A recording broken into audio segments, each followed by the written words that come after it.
प्रधानमन्त्रीले ती शान्तिपूर्ण विरोध प्रदर्शनलाई, ती नेपाली जनताका आवाजलाई, ती त्यहाँका जनताका आवाजलाई, स्थानीय जनताका आवाजलाई वितण्डा भन्नु कसको माग हो?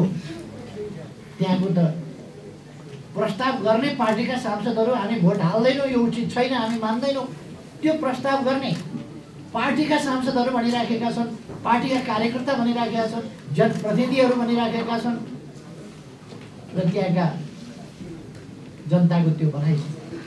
त्यहाँका किसानहरू, मजदुरहरू, उद्यमीहरू, व्यापारीहरू, व्यवसायीहरू सबैले त्यही भनिराखेका छन्, सबै जातिका जनता त्यही भनिराखेका छन्। तर खुइय गरेर पुरपुरामा हात लाएर भए पनि सरकार लाचारी प्रकट गर्दैछ। नगरी नहुने के छ? स्पष्ट छ, त्यहाँका जनताको माग होइन, त्यहाँको आवश्यकता होइन, नेपालको आवश्यकता होइन, अरू नै कुरा बोकिएको छ र अरू नै कुरा बोकेर अरू नै ढङ्गले यति बेला यो सरकार, अहिलेको सरकार भनेको यो शासन चलाउन, सरकार चलाउनका लागि को सरकार होइन। यो सरकार भनेको सङ्क्रमणकाल टुङ्ग्याउनका लागि सङ्क्रमणकालीन सरकार होइन।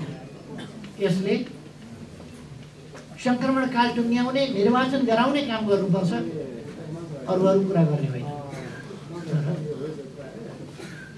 यसले निर्वाचन गराउनेतिर गृह मन्त्रालयका घरमा निर्वाचन सम्बन्धी कानुन राखेर बसेको छ। यो हामीले धेरै अगाडि तयार गरेका थियौँ। त्यो निर्वाचन सम्बन्धी कार्यतालिका, सङ्क्रमणकाल टुङ्ग्याउने कार्यतालिका हामीले जो तयार गरेका थियौँ त्यसलाई डस्टबिनमा फालेको छ। अर्को कुनै कार्यतालिका छैन। 4 महिना नागेको छ सरकारको सिटको मान्छे। अनि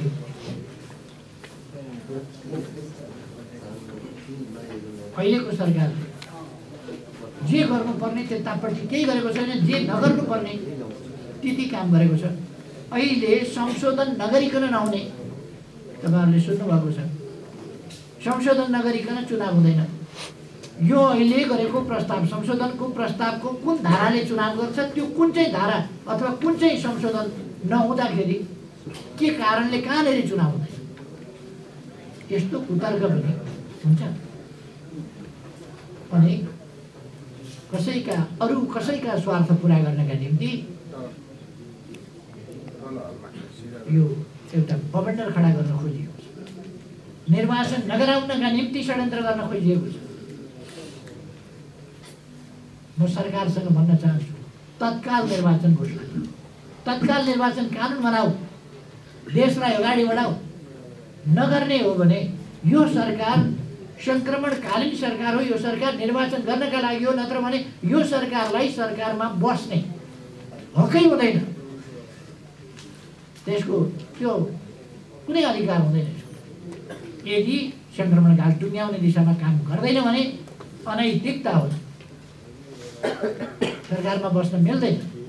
त्यो काम नगर्नु, जे कामका लागि सरकार हो अहिले सङ्क्रमणकालीन सरकार, त्यसले एक मानिलिउँ यसरी हाउभाउ गरिराखेको छ। मानिलिउँ सङ्घीय संसद बनिसक्यो, प्रादेशिक संरचना तयार भइसके, स्थानीय निकायहरू बनिसके वा तहहरू बनिसके, त्यसको निर्वाचन भइसक्यो।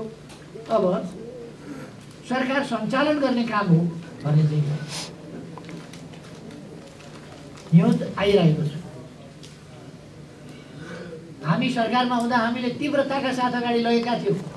संसदमा ऐन पनि पास हुन नदिएर 5 महिना 6 महिनासम्म ऐन पास गर्न नदिएर पुससम्म लट्काइयो। अहिलेका सरकारमा हुने 5 महिनासम्म ऐन पास गर्न नदिएर गत वर्षको हिउँद लट्काए। हामीले अलिकति तीव्रताका साथ काम अगाडि बढाउन खोज्यौँ, भयानक असहयोग गरे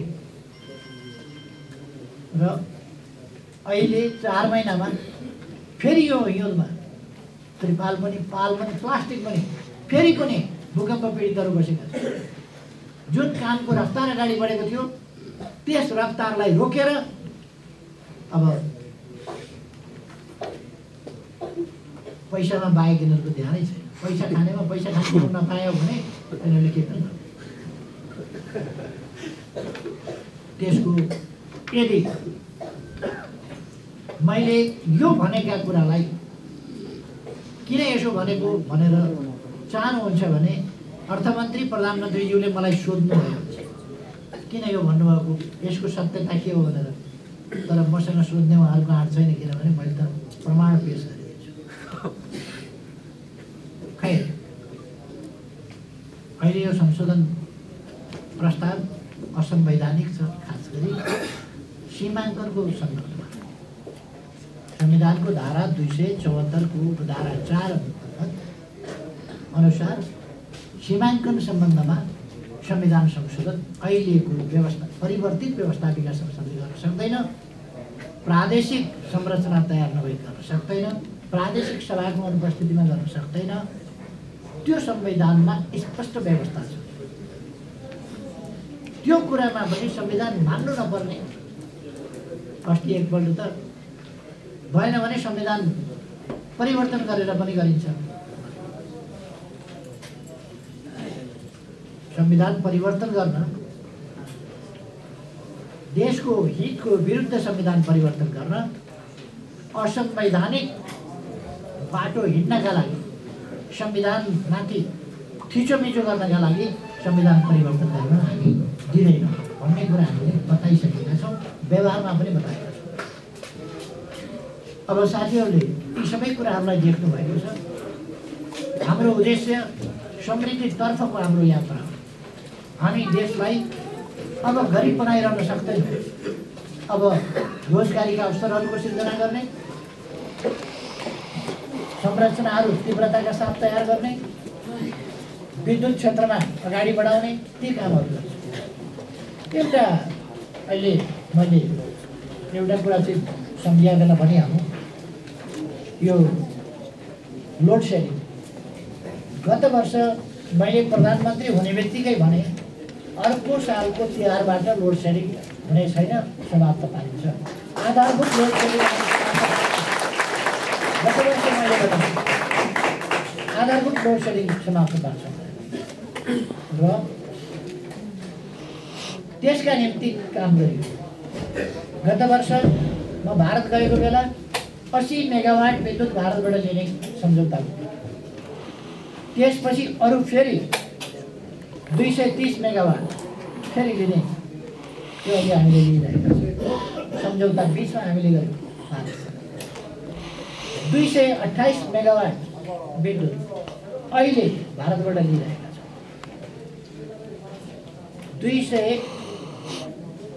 200 भन्दा बढी मेगावाट निजी क्षेत्रबाट हामीले प्रोत्साहित गरेर तयार गरेका छौँ र लगभग 300 जसो मेगावाट सरकारी आयोजनाबाट भइरहेको छ। यसको सबै तयारी हामीले गरेका हौँ। अहिले मानिलिउँ यो सरकारले कुनै जादु गरेर पो लोड सेडिङ अन्त्य गर्यो कि जस्तो गरेर, अनि यति धेरै हामीले लोड सेडिङको क्षेत्रमा त्यसलाई हटाउनका लागि विद्युतको क्षेत्रमा गरेका कामहरू कमसेकम यति त भन्नुपर्छ। त्यसभन्दा अघिल्लो सरकारले भारतसँग सम्झौता गरेर, उहाँहरूले भारतसँग सम्झौता गरेर विद्युत लिनुभयो, हामीले गरे हौँ सम्झौता। जसले सम्बन्ध बिगार्यो भने त्यो लोड सेडिङ समाप्त पार्ने विद्युत त हामीले दियौँ। अनि विभिन्न निजी क्षेत्रलाई अगाडि बढाउने काम पनि हामीले त्यही तीव्रताका साथ यसरी लोड सेडिङ समाप्त भएको। तर उहाँहरूको अस्ति पुष्पकमल दाहालले भन्नुभयो, प्रधानमन्त्रीको हैसियतमा बोल्दा उहाँले भन्नुभयो, एमालेका विरुद्ध, एमालेलाई कसरी सकिन्छ विस्थापित गर्ने, कसरी सकिन्छ त्यसलाई खुइल्याउने, कसरी सकिन्छ त्यसको अपमान गर्ने, कसरी सकिन्छ त्यसका विरुद्ध भ्रम फिजाउने, जे गर्न सकिन्छ गर। र उहाँहरूले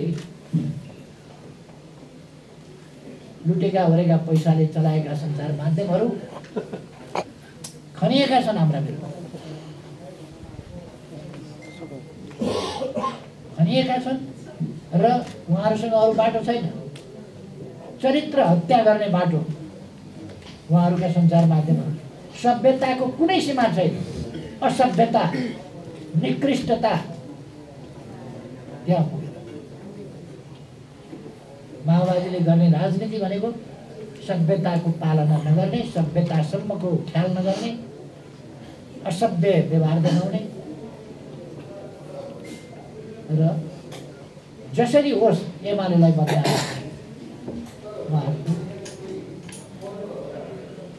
अभियान चलाउनका निम्ति कार्यकर्तालाई तल त उहाँहरूको पार्टी छैन, अब केन्द्र मात्रै बाँकियो। तर 4000 को केन्द्र कसरी पुरै 4000 मान्छे माओवादीमा अचम्म लागिरहेको